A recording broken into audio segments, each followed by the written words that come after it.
What would happen if the sun never set in your town? A place where the night doesn't exist and the daylight never lets you escape. Imagine living in a town where the natural cycle of day and night simply doesn't happen, a place trapped in perpetual sunlight. Welcome to Sundale, a small and remote town nestled at the foot of a mountain range, in a region far removed from the rest of the world. Here the sun never sets, while the rest of the planet experiences the alternation between light and darkness. Sundale seems to have been forgotten by time, wrapped in a constant golden light that never changes in intensity. This light, though soft and comforting at first, hides something much more unsettling. The inhabitants of Sundale, though accustomed to this phenomenon, live strange lives. They don't talk about the sun that never sets, and they all seem trapped in an eerie, monotonous routine. The windows are always shut, the blinds drawn, as if they are trying to protect themselves from something they cannot avoid. People smile, but there is a dullness in their eyes. It's as if everyone in the town is avoiding a dark secret hidden behind the eternal daylight.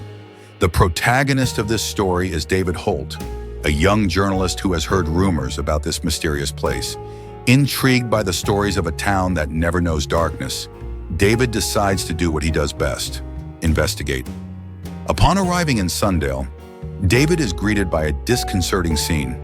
The light seems to have a different, almost unreal quality, and the few inhabitants he sees glance at him suspiciously, as if they know something he doesn't understand. Every step he takes through the town streets makes him feel more out of place, as though Sundale itself is watching him. It doesn't take long for David to realize that Sundale's eternal light is more than just a meteorological curiosity. The deeper he digs into the town's history, the clearer it becomes that something far more sinister is behind the town's perpetual sunlight. James Carter, an investigative journalist, had heard many stories about strange places, but Sundale stood out. The small town was located in a remote, almost forgotten corner of the world, and its most prominent feature was also its greatest mystery. It never knew the night. Determined to uncover the truth behind this phenomenon, James embarked on a long journey to Sundale, hoping to find answers. When James finally arrived at the town, he immediately sensed that something was off.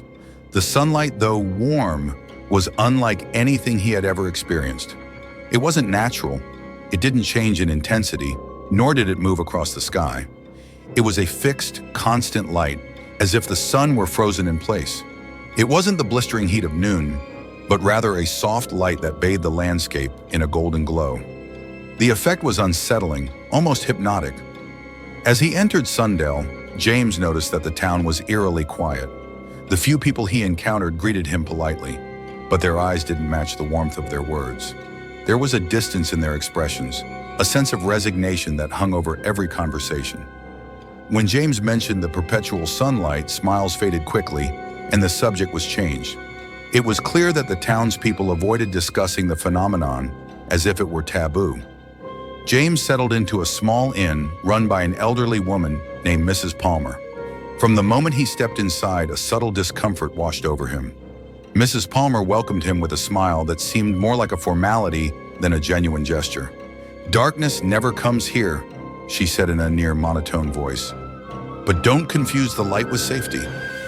Her words sent a chill down James's spine, and he began to wonder what else this eternally sunlit place was hiding. Sundale was surrounded by a dense forest of maple trees, encircling the town entirely, creating a natural boundary that none of the residents seemed willing to cross. The trees were majestic, with leaves of an intense golden hue that appeared to reflect the perpetual sunlight. At first glance, the forest seemed like a peaceful refuge, but something about it disturbed James. As the days passed, James noticed that the townspeople avoided speaking about the forest. When he asked if they had ever explored it, they either changed the subject or made excuses. Through further investigation, he discovered that even the animals seemed to steer clear of the woods. Birds didn't fly over the trees, and the few animals seen nearby behaved erratically. Intrigued, James decided to approach the edge of the forest on several occasions. Every time he did, he felt a faint tremor in the ground beneath his feet, as if something was moving beneath the surface. The leaves rustled, but it wasn't the typical sound of wind passing through branches. It was a murmur, almost human in nature. Each time he neared the forest, a sense of being watched overtook him, as though someone or something was observing him from within the depths of the trees. James couldn't ignore the signs. He decided to dig deeper into Sundale's past, beginning his research in the town's small, dusty library. What he found was more disturbing than he had anticipated. According to ancient records, Sundale had not always been bathed in eternal light. There was a time long before the current residents were born when the town experienced the normal cycle of day and night. But something changed. Local legends spoke of a pact made with an ancient entity known as the Keeper of the Day. According to the tales, this being resided in the maple forest and maintained the balance between day and night. However, the ancient inhabitants of Sundale, fearful of the dark and eager to exploit the sunlight for agriculture and prosperity, offered a sacrifice, the darkness itself. In exchange for giving up the night, the keeper granted them eternal daylight. At first, the pact seemed like a blessing. The crops flourished, and the endless days filled the townspeople with energy.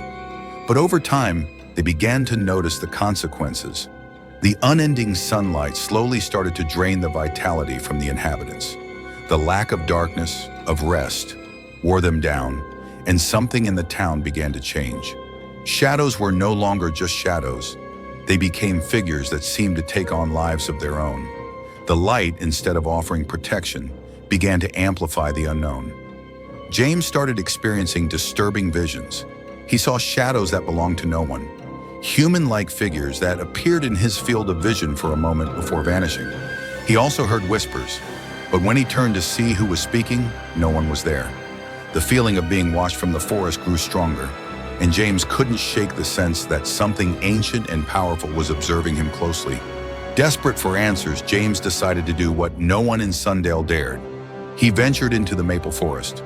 Though the sun continued to shine in the sky, the air inside the forest felt different, heavier, denser.